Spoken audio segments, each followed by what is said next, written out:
In recent weeks, we've been giving you the unauthorized biography of David Suzuki, the CBC broadcaster and entertainer. We showed you how Suzuki tells you and me to reduce, reuse, recycle, consume less, have fewer things. But he himself lives in a massive double lot on Vancouver's elite Point Grey Road overlooking the Kitsilano Yacht Club. The land value alone is over $8 million. And he has another $1 million house in Vancouver, and he has a gorgeous cottage on Quadra Island. And this is my favorite part. He co-owns part of Nelson Island with, get this, an oil company. Seriously, Kootenay Oil Distributors. They co-own the land together with Suzuki. This from Suzuki, who's always railing on about the evils of oil. Suzuki claims he didn't know he co-owned it with an oil company, even though it's right there on the land title. Funny how I seem to know more about his business partners than he does. Yeah. Right, but now that he knows about it, he's still happy to co-own the island with them. I mean, who wouldn't be?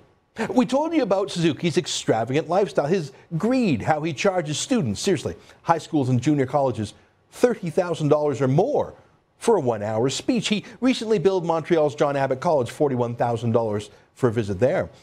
And then the absolutely creepiest thing about Suzuki was his personal demand that when he visits schools like that he be provided with an all-female escort, you know, like Muammar Gaddafi used to have. Here's an internal email from John Abbott College's Mary Milburn. Quote, "We have learned via Dr. Suzuki's assistant that although the doctor does not like to have bodyguards per se, he does not mind having a couple of ladies, females, that would act as bodyguards." Yeah, gross. Then the college actually had staff select the girls and make sure they were dressed just right. That's sick. Anyways, I know this shocked a lot of people who used to be Suzuki fans. They couldn't believe that after 40 years of publicly preaching one lifestyle, he was secretly living quite a different lifestyle. He pretended to be a simple, gentle scientist, but in reality, he's a multimillionaire with many homes, business deals with oil companies, a rapacious fee to speak to schools, and a very creepy thing about college girls. Yeah, no wonder Suzuki ran away from me when I attended his press conference a couple of weeks ago in Toronto. And no wonder the Suzuki Foundation was in damage control mode last week, trying to put a spin on these facts I mentioned, but not denying any of the facts. Even the CBC was shamed into acknowledging, barely, grudgingly, that their saint was a big fat hypocrite. David. I think the difference in campaign communications, which is what David Suzuki is engaging in marketing, is that in campaigns your message has to be defensible or withstand attack. And by making himself the message, he's opened up a vulnerability in that David Suzuki has weaknesses that are easily sort of called out, and that erodes the narrative or the message he's trying to deliver. The four houses, the lifestyle, the sort of the elite status makes him not an everyman and easily. Well, that makes me wonder. I mean, is that what hurts more? Is it the revealing that he has four houses? Does that hurt him more than the accusations by the magazine piece that says he's a communist with old thinking? Yeah. When even your own CBC colleagues start talking about your fat bank account and your four homes, yeah, you've lost that saint-like feeling, haven't you? Anyways, it was a rough few weeks for Suzuki. But then on Monday, a PR miracle happened. There was a poll, and David Suzuki was chosen as Canada's most admired man. Huh.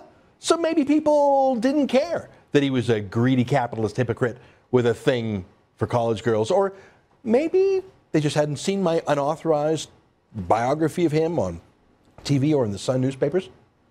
Here it is, a survey from Angus Reid, the respected West Coast pollster. Quote, "Suzuki tops list of most admired Canadians." Well, you can't argue with science. A fact's a fact. Suzuki wins again, and I lose. Let me quote to you from Yahoo News. Quote, "Don't tell Ezra Levant, but according to a new poll, Green advocate David Suzuki is our most admired Canadian," unquote. Yeah, I'm wrong. He's right. Justin Trudeau Facebook friend and pundit Paul Wells made the same point on Twitter. Quote, "David Suzuki tops poll of most admired Canadians. Nobody I know even talks about him except, oh, I get it." That's funny because, you see, I had been the only person Paul Wells knew had been criticizing Suzuki, and Suzuki was voted the most admired man. So there's a reverse correlation, right? As in, because I, Ezra Levant, opposed Suzuki, that just made normal people like him more. So it's settled then, right? I mean, here's the free commuter newspaper Metro. They pretty much just reprinted the Angus Reid press release word for word. And here's the Globe and Mail. Again, pretty much the identical story, pretty much the identical headline. Radio stations picked up the story too and pretty much read it verbatim. Here's a Rogers radio station. They have a bunch of cookie cutter stations across Canada all said the same thing. Here's the Huffington Post. Same story, but with a twist. They pointed out that Mike Duffy was the least admired Canadian, but they came close to doing something original. They interviewed the pollster at Angus Reid, Shachi Kurl, to ask about how the names were chosen. Well, actually, the Huffington Post didn't do any interviews. They just copied Kurl's comments from the Globe and Mail, but that's fine. And they got this weird line, quote, right, it's the Belinda Stronach, who inherited a job at her dad's car company and was briefly a politician a few years back. She was added to the list for, quote, gender balance, because apparently a woman who was an MP under Paul Martin, I mean, she served a full 9 months in his cabinet, but her political career again ended 5 years ago, and then she went back to Daddy's car company, but then left that job 3 years ago. Apparently that was the best name that the pollster could come up with for an admirable woman in Canada, someone who was in politics once, many years ago. Are your spider senses tingling here? Has anything sparked your curiosity? I reminded you about how staggering the revelations about Suzuki's hypocrisy were. So bad, Suzuki's own foundation tried to spin it. So bad, they even talked about it on CBC's The National. But then I showed you a poll that he's the most admired man in Canada, and that every single media outlet Me Too'd that. And several of them even made the point of saying, hey, Levant, how do you like them apples? But that little snippet about the pollster, about how she chose the names on the list, how she did, not the Canadian public did that make you a little curious? Made me curious. So I actually went and got a copy of the poll itself. It wasn't hard. It's on the internet, including the exact questions that were asked. And here's the thing. Canadians did not choose to put David Suzuki on that list. Shachi Kurl did. She handpicked his name. And then she handpicked other names for comparison. She did not ask Canadians for their choice of most admired. She gave Canadians her choices and only let them agree or not. It wasn't Canada's list. It was Shachi's list. And Canadians just got to rank her favorites. Harper, I mean, here, look at the list. It's got the three major party leaders, Stephen Harper, Thomas Mulcair, and Justin Trudeau, and then there's Elizabeth May of the Green Party on there too. Okay, fine. So you've got politicians, but not all politicians, right? You don't have the leader of the bloc, which is 4 MPs, but fine, who cares? They're politicians. Obviously, a politician is not going to be the most admired person by Canadians for strictly partisan reasons alone. I mean, none of them is going to be loved across party lines, and they're politicians, for God's sakes. Okay, and then there's that former politician, Belinda Stronach, who served in cabinet for 9 full months. I mean, why her and not other former politicians like Preston Manning, for whom it seems to me admiration has grown for him across Canada since he left Parliament? If Shachi wants to impose her gender quotas on the list, okay, fine. Remember, it's Shachi's list, not Canada's list. Why not test Deborah Gray, the first Reform Party MP and quite a character? About a third of Canadians told Shachi they actually had no clue who Belinda Stronach was. I bet the number is actually higher. Surely Deborah Gray would have done at least as well. There was one more former politician, the former NDP leader, Stephen Lewis. Now, a majority of respondents to the poll hadn't even heard of him, but so what? It wasn't their list. This was Shachi's list. Are you seeing a pattern here? Shachi likes liberals and left-wingers, Belinda Stronach, Stephen Lewis. If you wanted to volunteer a conservative's name, if you were asked in this poll, well, shut up. It's not that kind of poll where you get to decide. This is Shachi's poll. But Shachi did choose a couple of conservative politicians for the list. It is true. Pamela Wallin and Mike Duffy, who just happen to be senators under investigation right now. Did Shachi really think that Canadians, even conservatives, would choose them as the most admired people in Canada? Of course not. She was hoping they wouldn't. She was just padding the list, putting a bunch of dummy names on there that obviously weren't real contenders. Except, hang on. Why 2 conservative senators? If we're just trying to have fun with names of senators who are in disgrace in the media, why not put former Senator Mac Harb, who's under police investigation for hundreds of thousands of allegedly bogus expenses? Oh, right. He's a liberal. Isn't that funny? The only embarrassing politicians added to the list for padding were conservatives. Isn't that funny? But how about journalists? I mean, I suppose some journalists are well admired in Canada. I mean, I rather admired Lloyd Robertson, the former host of the CTV National News. I'm not sure why. I mean, he was a friendly guy. I met him a couple of times, but he really just read the news.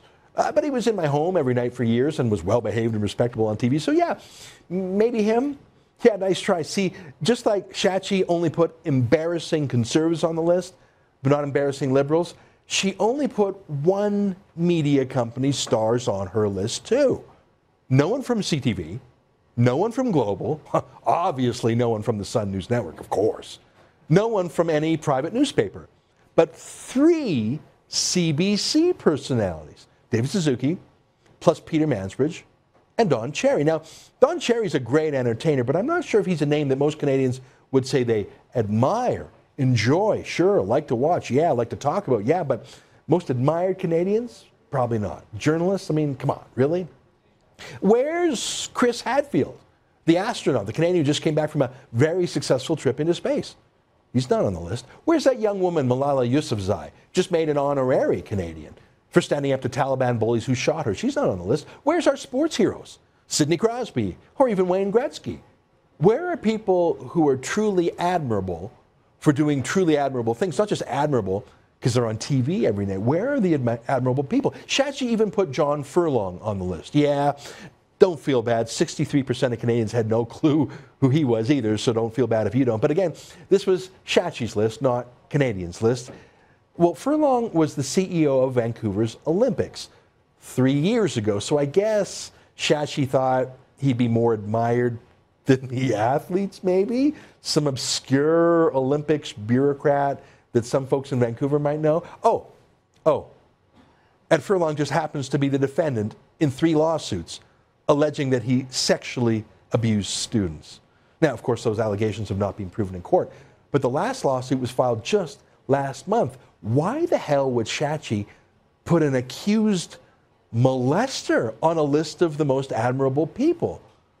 I've got a guess, because if you make a list of a bunch of nobodies and a bunch of politicians and a bunch of people in a scandal and force people to choose their most admired from your hand-picked list, and they're not allowed to come up with names of their own, yeah, you're going to get exactly the result that you want to. Most people would choose Suzuki instead of scandalized senators, no-name ex-politicians, or an accused child molester. Yep, 57% of Canadians would prefer David Suzuki to the child molester accused. Well, at least one name, Rick Hansen, the wheelchair marathoner, was on the list too. He was well loved by those who know him, but more than a quarter of Canadians say they had no clue who he was when told their name. I wrote to Shachi, and I asked her why only left-wing political heroes were on the list and only right-wing political losers were. I asked her why only one media company was tested. Did the CBC pay for this survey? She didn't answer me. I Googled Shachi and I found out she's not even a pollster. She got a journalism degree way back. She's in PR. I mean, this is funny, isn't it? But so typical. David Suzuki is a political fraud. I mean, he preaches moderation, but he's a millionaire with 4 homes. He preaches charity, but he bills students $41 grand for a speech. He preaches tolerance, but he treats young women like objects for his gratification. He rails against corporations, but has multi-million-dollar corporations himself and has 9 lobbyists on his payroll. He is a fake. And for 40 years, the media party in Canada didn't bother to ask him a single critical question until the Sun News Network came along and just stopped treating him like a cult leader. Suzuki was unmasked for who he really is. But then this poll came out, pretending to show that Suzuki was the most admired man in Canada. Hell, if the Globe and Maclean's and Metro and the Huffington Post and Rogers Radio all said it was true, it's got to be true, right? And hey, you can't argue with science, right? And a poll's a poll, right? This was scientific proof that Suzuki is admirable and that the Sun's investigative reporting was worthless. It would have taken any of these media party repeaters 60 seconds to Google the poll and find out that it really wasn't a poll of Canadians' views. It wasn't even really a poll at all. It was the work of a journalism grad, a PR flack, with no background in polling or statistics or math at all, who came up with her own PR list of her own. People she loved. The CBC, I love you. Belinda Stronach, call me. David Suzuki, you're dreamy. And then packed the rest of the list with duds. Ugly conservatives. A man charged with molesting kids? Yes, my friends, David Suzuki is more admired than John Furlong, an accused child molester. I will give him that.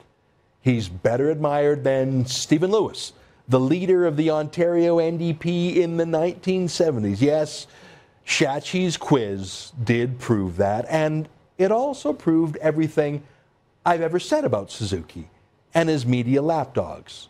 He's a fake, a political fraud, and the media party are all too happy to do their part to keep his fake image alive and well.